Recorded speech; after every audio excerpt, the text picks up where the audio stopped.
চা। ও চা। বৌমা, তোমার শাশুড়ি থাকলে পরে কিন্তু এই সময় চা দিতেন। যাক।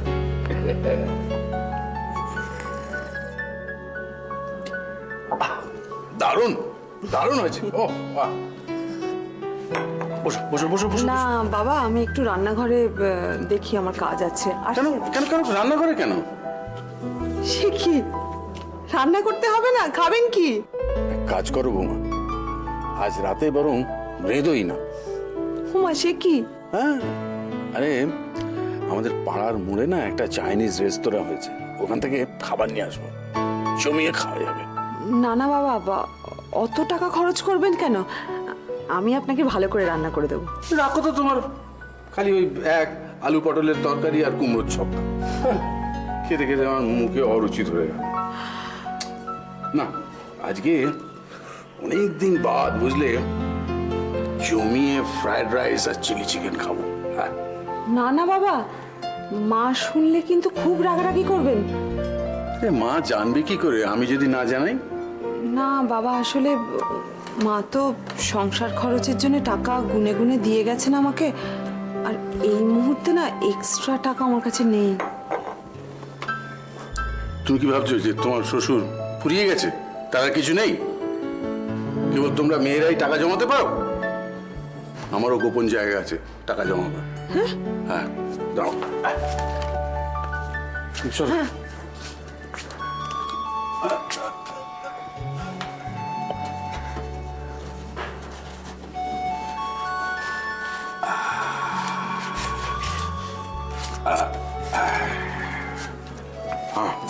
বলো।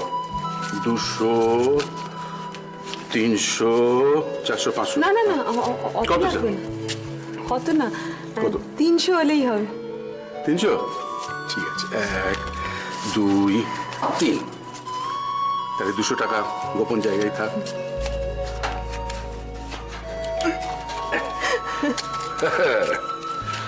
মা, এই একঘেয়েমি জীবন না একেবারে চাতা হয়ে গেছে বুঝলে।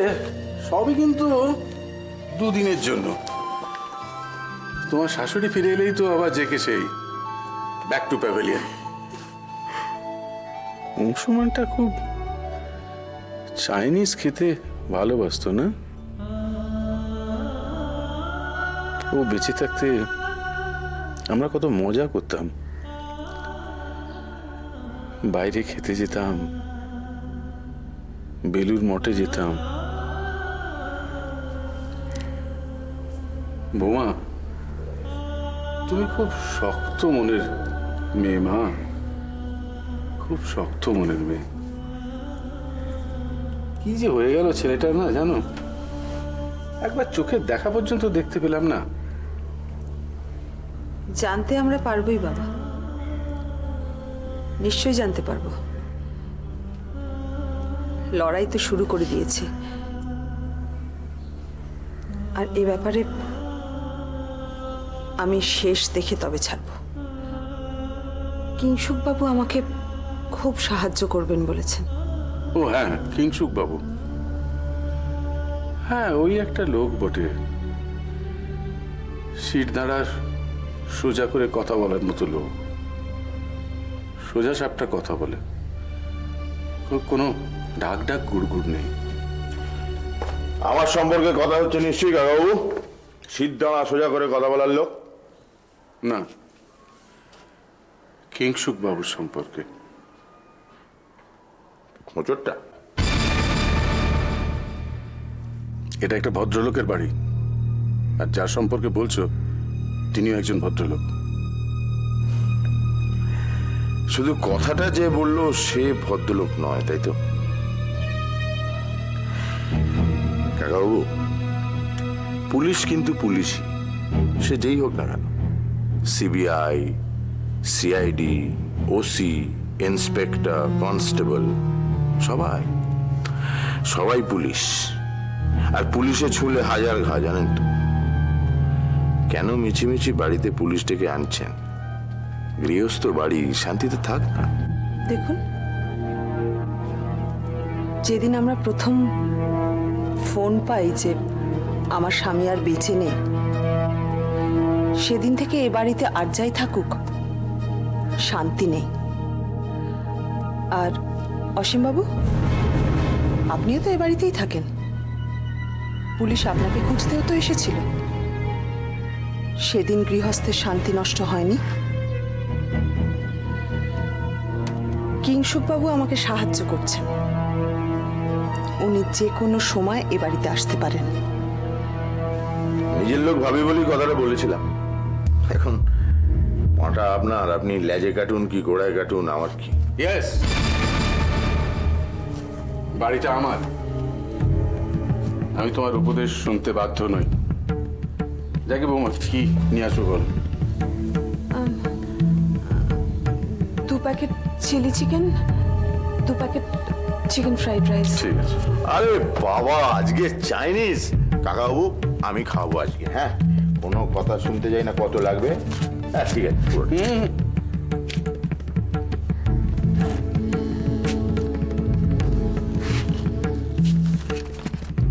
বুড়ো বয়সে জোয়ান ছেলের মৃত্যুর খবর বুকে নিয়ে বেড়াই। আমি ভাঙিনি।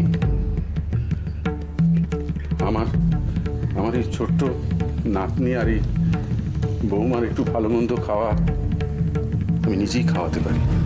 বাবা, বাবা আপনি শোনো বৌমা, তুমি ওকে বলে দাও যে আমি রিটায়ার করেছি বটে, কিন্তু এখনো ফতুর হয়ে যায়। যাচ্ছি।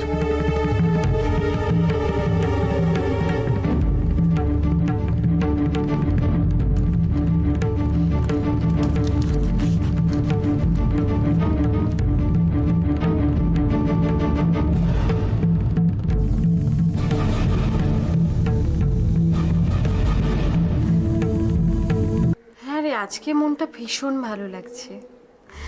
আসলে কিরিট স্কুলে প্রমোশনটা পেয়ে গেল তো আমি এত টেনশনে ছিলাম না, খুব ভালো লাগছে। অরিন্দম জানলে যে কি কুরুক্ষেত্র করবে ভগবান জানে। আরে না না, কি করে জানাবো, ও তো শিলিগুড়িতে। জানাবো বলছিস? ঠিক আছে, মোবাইলে একটা ফোন করে দেখি। রাখছি রে, ফোন করিস না দিয়া। হ্যাঁ ছাড়লাম। মা, বাবা জানলে খুব রাগ করবে। বন্ডে সই করেছি বলে জানি না। দেখি বাবার লাইনটা একবার ট্রাই করে দেখি। Thank you. গরম চায়। Thank you.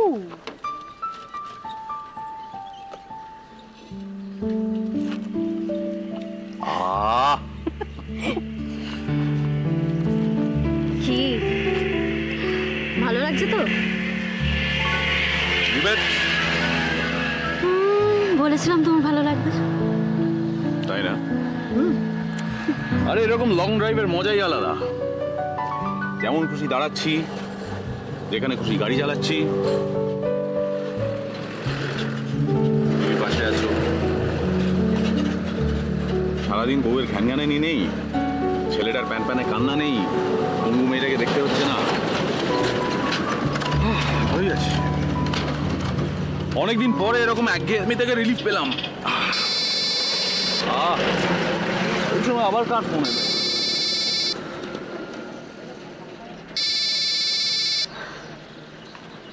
হ্যালো মা, এনা বাবা।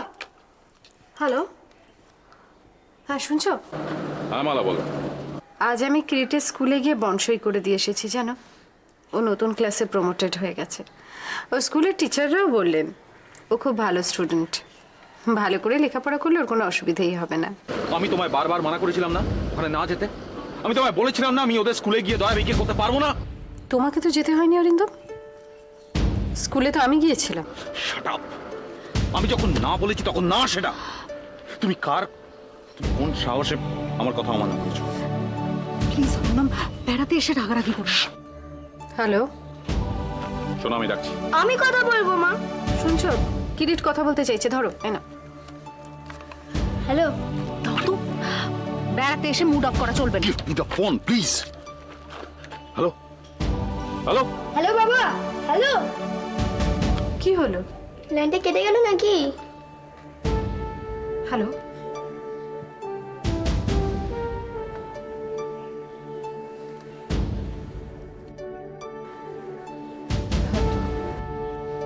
কেটে গেছে।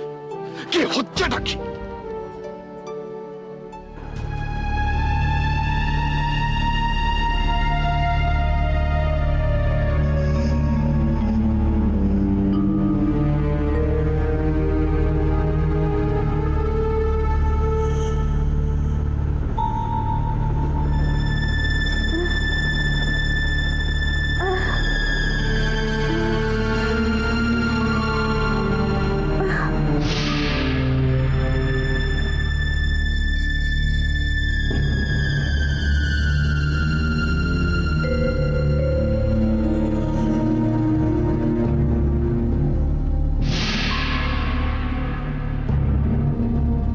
সমর, না না, ছেড়ে দে। কি হচ্ছে এটা? ছাড়। না, না। এই বাচ্চার বাবা আদিত্য, আদিত্য ছাড়া আর কেউ নয়, কেউ নয়, কেউ নয়, আদিত্য ছাড়া আর কেউ নয়।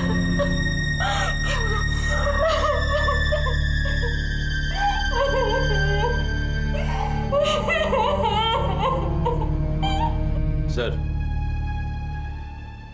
বিহার থেকে মিশ্র ফোন করেছিল, আরো 2-3 জন মেয়ে দরকার, ইমিডিয়েট সাপ্লাই করতে বলেছে, সামনের সপ্তাহের মধ্যেই। তুমি নন্দীকে বলে আমাদের বারাসাতের ঠেক থেকে যেন 3 জনকে পাঠিয়ে দেয়, সুমরা যেন ব্যবহার করে। ঠিক আছে, বলে দেবো। আর একটা প্রবলেম হয়েছে, ওই বারাসাতের ঠেকটাতে পুলিশ এসেছিল নাকি এর মধ্যে? কেন? না, ওই পাড়ার লোকজন হয়তো রিপোর্ট করেছে, সন্দেহভাজন লোকজন আসতে দেখেছে। এনিওয়ে, নন্দী ওটা সামনে নিয়েছে। পুরো নতুন একটা আস্তানা চাই।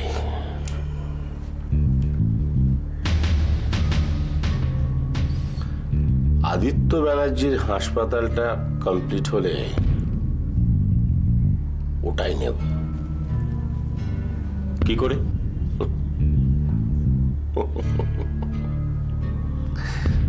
বলে যাস না বুড়ো, জমিটা আমার।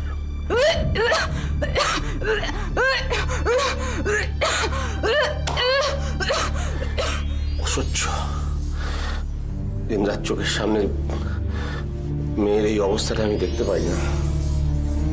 কার এত সাহস হরনাথ হালদারের মেয়ের সঙ্গে ফুর্তি করে চলে গেল?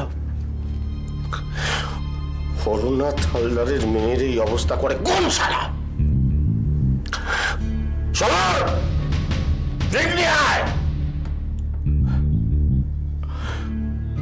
আমার মেয়েটার কি অবস্থা হবে আমি ভাবলে আমি শিউরে উঠিও।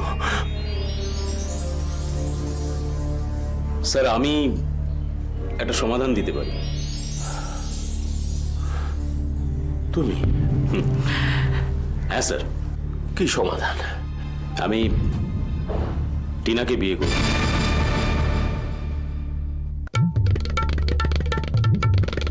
বাচ্চাও বাবা পেল, টিনারও বর জুটল।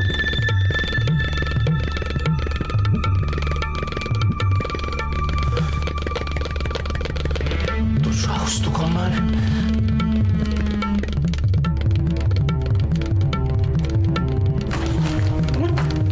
স্যার, স্যার একটু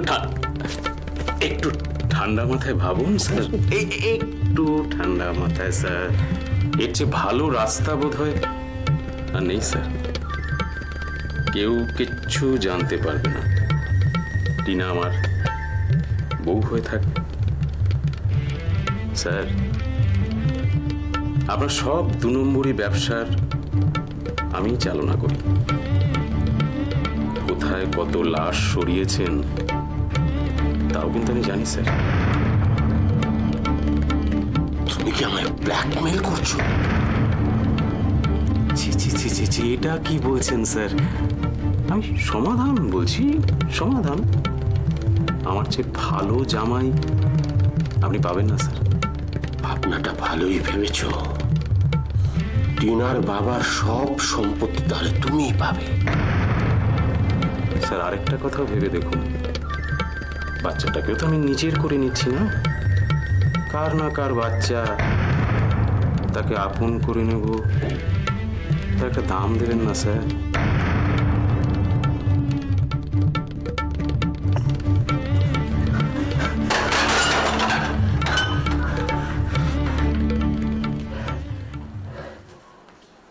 দাঁড়াও, এ বাচ্চা আমার।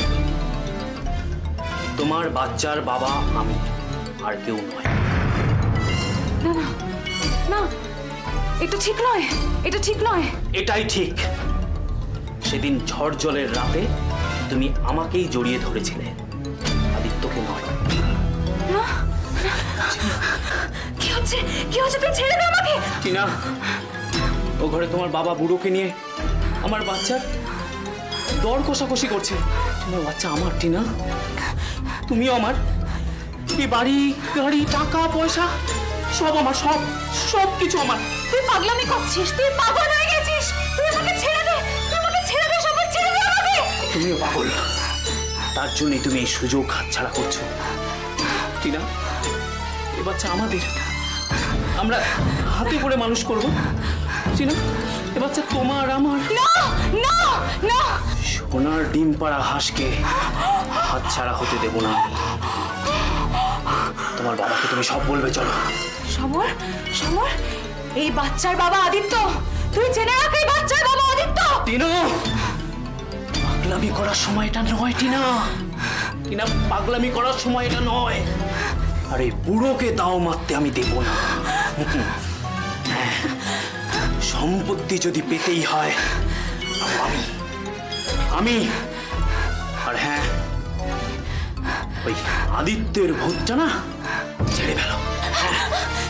সমর, তুই ছেড়ে দে আমাকে, তুই ছেড়ে দে আমাকে। আমি কিন্তু চিৎকার করবো, আর আমি যদি চিৎকার করি আমার বাবা কিন্তু তোকে কিচ্ছু করতে পারবে না। অনাথ হালদার আমার কিচ্ছু করতে পারবে না। তুমি আজকে বাবাকে সব কথা বলবে, তা না হলে আমি সব বলবো। আজের একটা বিহিত চাই, আজের হেস্ত নেস্ত হবে। চলো চলো।